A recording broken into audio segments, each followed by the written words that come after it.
Now turn to Section 1. Section 1. You will hear two friends, Nancy and Fiona, catching up with each other. First, you will have some time to look at questions 1 to 6.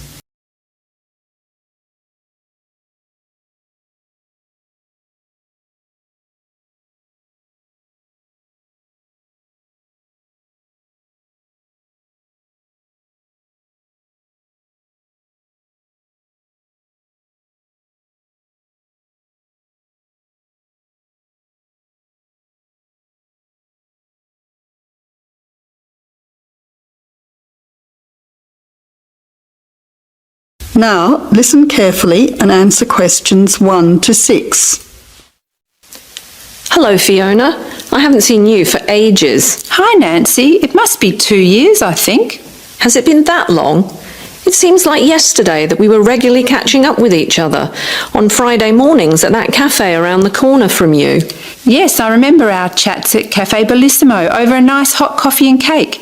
Do you still work part-time, or are you busier now? Well, actually, since I saw you last, I've had a baby girl who's with her grandmother at the moment, so I'm free to pay bills and do grocery shopping. What about yourself? What are you up to these days? Well, actually, I've started my own business, so I'm pretty busy. I'd call it full-time work myself, although the hours are very flexible. Wow, that sounds really fascinating. What sort of business is it? Well, we were initially going to open a shop, but we thought it would be easier to sell our product online, and a market stall would have been too hard to manage. We also thought it would be a great idea to sell not just in Perth, but all over Australia as well. So what do you sell? We're selling children's costumes from around the world. Interesting. How did you come up with the idea? As you know, Perth is such a multicultural society. At my children's school, there are so many immigrant children. Many of the families find it difficult to get traditional things from their culture, including clothes for special celebrations. With our extensive business travelling over the years, we have made numerous contacts in many countries. You now have Some time to look at questions 7 to 10.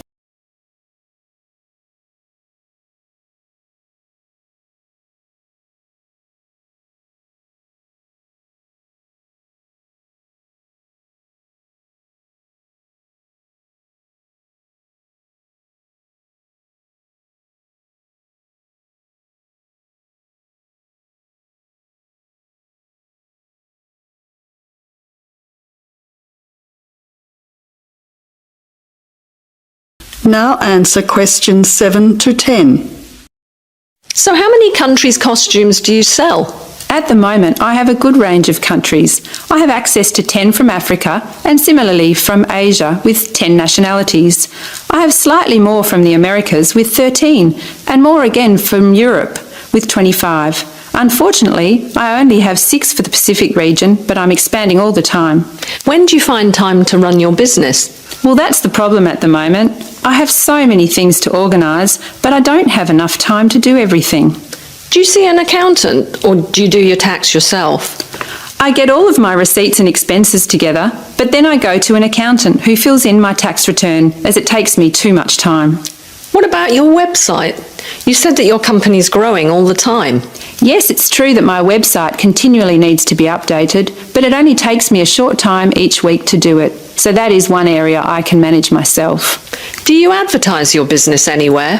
Where do your customers come from? It's interesting you should ask. Most of my business is word of mouth, but I do hand out a lot of business cards. I get them done by the local printer, although I must admit that they are rather plain.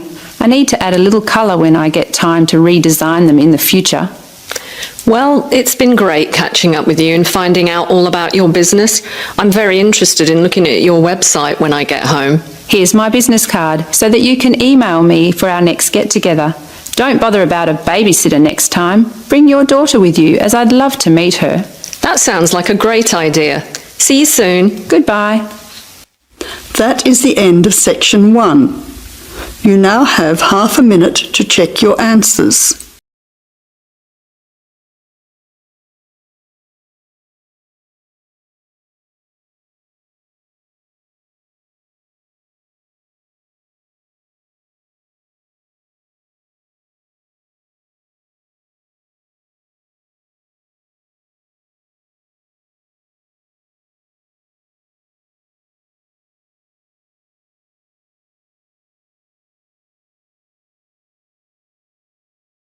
Now turn to Section 2. Section 2. You are going to hear a radio program about sport. First, look at questions 11 to 14.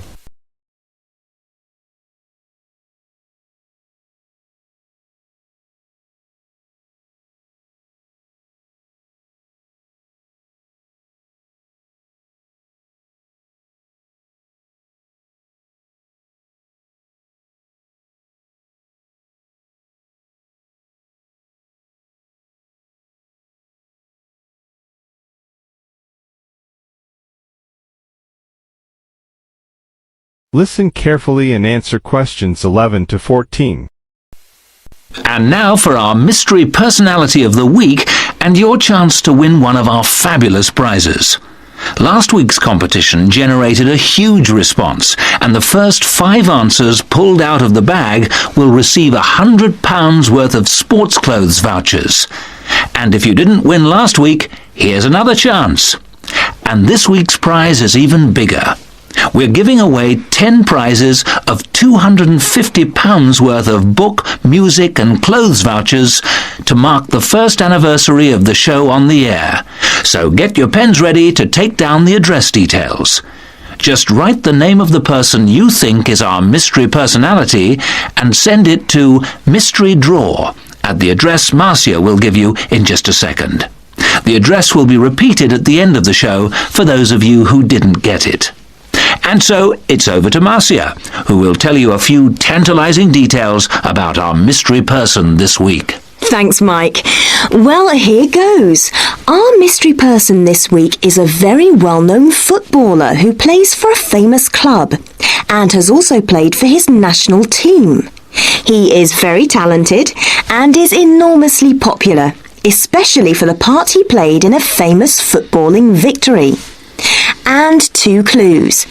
He hasn't got a famous wife, and he speaks French.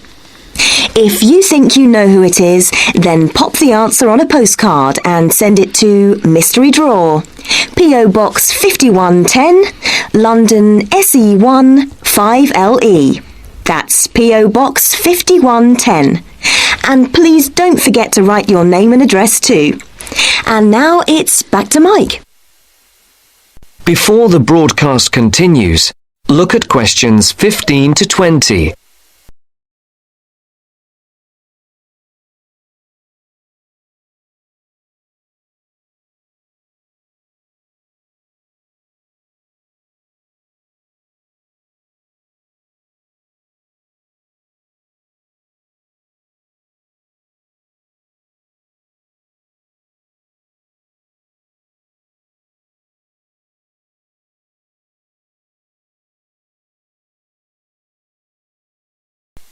As you listen to the second part of the sports program, answer questions 15 to 20. Thank you, Marcia. Get those postcards in and make this a bumper anniversary draw. Now, if you remember, last week on the show, we talked to the organizer of a new group set up to help young people up to the age of 20 to get involved in activities like horse riding, tennis, scuba diving, cycling, or any form of sport which involves some kind of expense. John Tebbit, the organizer, rang us to say that the response to his appeal on the show was staggering. A large number of people, both young and old, have offered their services free as volunteers. The whole thing has been overwhelming. John said that they had also had numerous offers of help throughout the country to use facilities free of charge. As if that was not enough, they've received many donations, including several rather large gifts of more than £5,000. On behalf of John Tebbit, and also of those who will benefit from the generous gifts to the Trust, I would like to say thank you. This week, we're going to talk to a very unusual athlete indeed. Patrick, who is 20 years of age, has been wheelchair-bound for the past 5 years after a motorcycle accident left him paralysed from the waist down. This has not stopped this young man from getting out and about. He's an inspiration to all of us. Patrick has excelled in archery, beating the best in the field, So much so that he has won sponsorship from leading sports manufacturers, which has now enabled him to devote more time to perfecting his skills.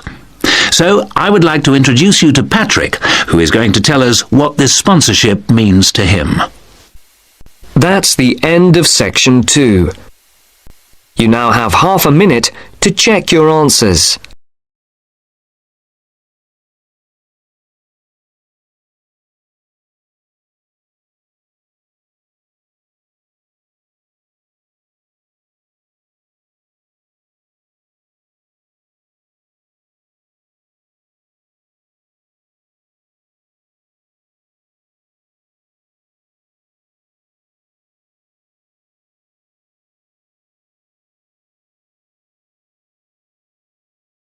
Now turn to Section 3. Section 3. You will hear two students called Jimmy and Kathy talking to their tutor about the current research paper. First, you have some time to look at questions 21 to 25.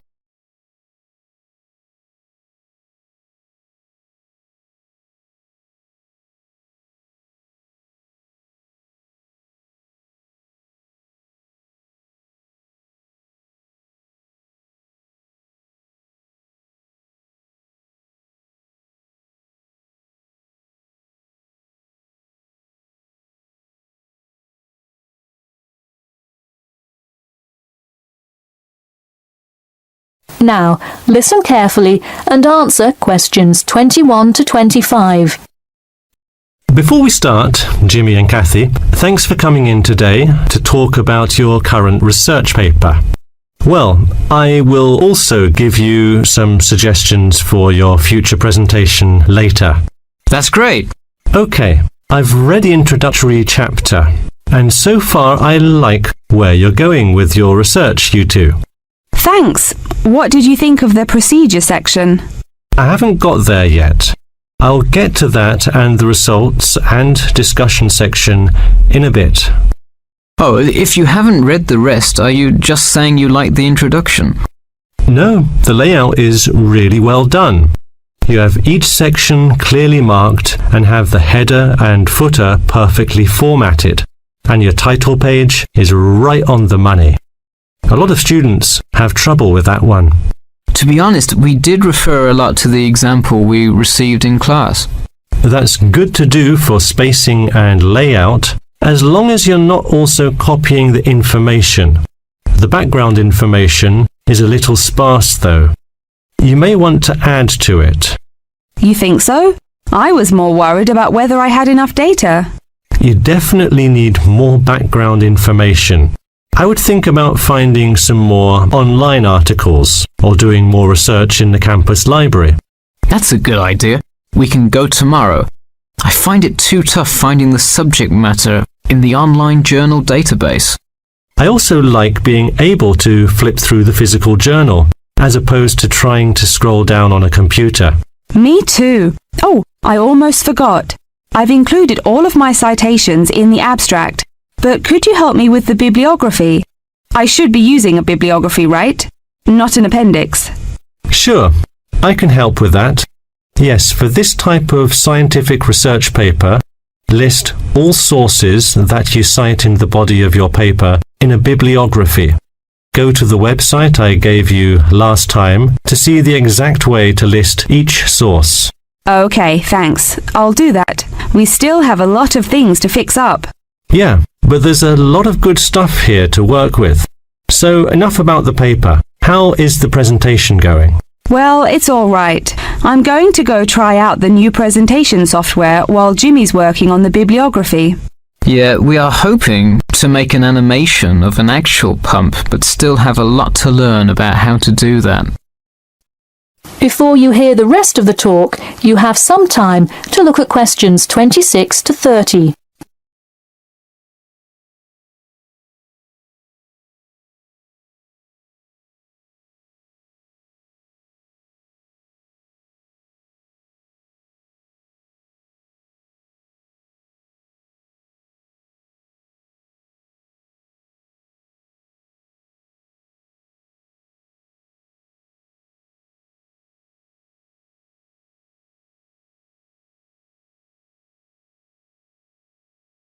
Now, listen carefully and answer questions 26 to 30. Who would have thought before we started this project that we would be able to recreate the motion of a pump? This stuff is just so interesting. So glad to hear it. Yeah, I am glad I took engineering this semester. I would definitely like to keep up with it. You know, there's an organisation called the Machine Engineer Society. You should look into joining it. You'd need to score well in your engineering class to qualify, but I think you can do it. Interesting. I will definitely check it out. I would really like to get in contact with some professionals in the engineering field to find out more. I don't really know anyone in the field now, though. I think if you keep meeting people in your classes and professors, you'll be able to get in contact with some really helpful people. Well said, Jimmy. If engineering pumps is something you both are specifically interested in, make sure you stay up to date on new developments. In fact, you could visit the local water treatment facility periodically to see what new developments are going on. That may be a good way to get some practical experience. Well, I don't think they would let you handle any equipment by just visiting the facility. If you really want to get your hands dirty, so to speak, I would recommend instead seeking a summer internship. Wow, you have so many helpful suggestions for getting a leg up. Now, if only you could tell me how to get my work published. Wouldn't that be nice? Well, honestly, all you really need to do is, once you have a dissertation, present it. Present it often and to many audiences, and once you get feedback, adjust it. You'll get published one day. Wow, this meeting has been truly inspiring. Thanks for your help. That is the end of section 3. You now have half a minute to check your answers.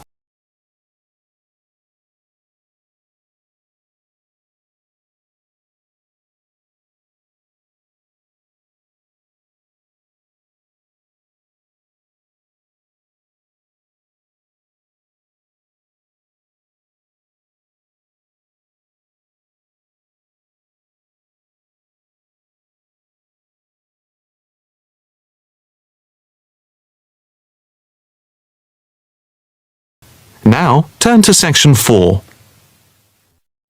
Section 4.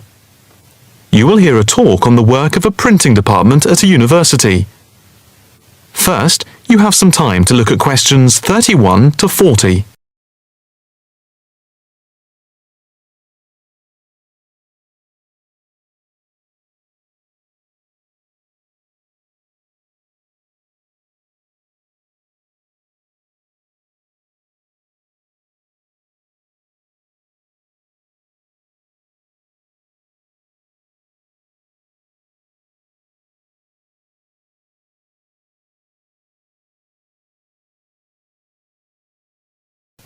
Now listen carefully and answer questions 31 to 40. I am here to give you a brief outline of the work of this new department. The Department of the Printed Word has a very short history, having been created just 10 years ago. Some statistics to start with. The first intake of undergraduate students consisted of 20 students, which rose to 37 in the second year. And we now have about 50 in the first year, doing a wide range of courses, full and part-time. We have a thriving research department, with 17 students on the taught MA course and 7 students doing research full-time.